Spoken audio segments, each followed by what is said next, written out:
విశాఖపట్నం కుప్పం మండలం నారాయణపురం ఘటనపై స్పందించిన హోంమంత్రి అనిత.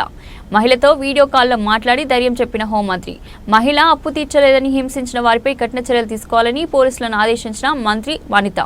మహిళ అప్పు తీర్చలేదని ఇలాంటి ఘటన జరగడం దురదృష్టకరం. బాధిత కుటుంబానికి ప్రభుత్వం అండగా ఉంటుందని హోంమంత్రి హామీ.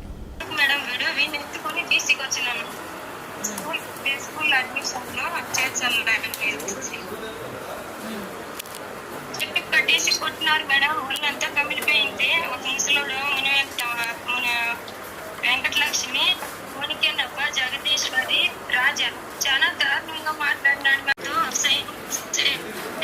నా భార్యగా నా కష్టం అర్థం చేసుకోకపోతే నేను భయపెట్టేవాడు ఇంట్లో ఉండేటప్పుడు. మా పిల్లల లైఫ్ అని చెప్పేసి చేయాలి అడిగేసుకున్నాను. నా చేయి 2000 పట్టుకొని పిల్లల కోసం నేను బతకడం మాకెవరు లేదు. నన్ను చూసి చూడనట్లు రోజులో 200 మంది ఏదో ఫంక్షన్ ఊర్లో అందరూ చూసాను. నీకు కూడా ఏం లేదు, నువ్వు కంగారు పడకు, గవర్నమెంట్ నీకు అండగా ఉంటుంది. ఓకేనా? శ్రీకాంత్ గారు ఆల్రెడీ నీతో మాట్లాడారు.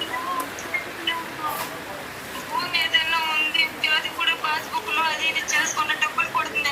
భూమి కూడా లేదమ్మా, ఒకసారి మన వాళ్ళు కూడా వస్తారు మీ దగ్గరికి.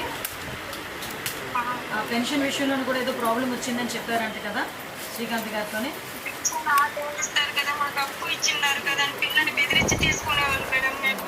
అదే అవన్నీ కూడా తీసుకొని నేను డిపార్ట్మెంట్ వాళ్ళతో కూడా మాట్లాడతానమ్మా. నువ్వు ధైర్యంగా ఉండు. సార్ కూడా నీతో చెప్పమన్నారు, ధైర్యంగా ఉండని చెప్పమన్నారు. శ్రీకాంత్ గారు కూడా మీతో మాట్లాడుతున్నారు, కంటిన్యూ టచ్లో ఉన్నారు తల్లి. ఎవరు ఏ ఇబ్బంది అయినా ఒకసారి శ్రీకాంత్ గారు కూడా మీరు చెప్పండి, నేను ఫాలోఅప్ చేసుకుంటాను. సరేనా? ఓకే అమ్మా, ధైర్యంగా ఉండమ్మా. ఏది పిల్లోడాడి ఆయన అన్న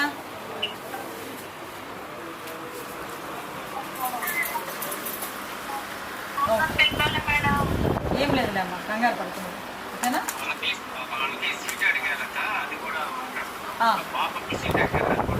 ఎక్కడ సీట్ అడిగారు?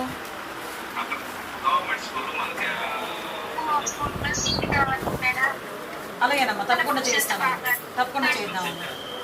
ఆల్రెడీ శ్రీకాంత్ గారు మాట్లాడారు, ఎమ్మెల్సీ గారు, తను చూసుకుంటారు.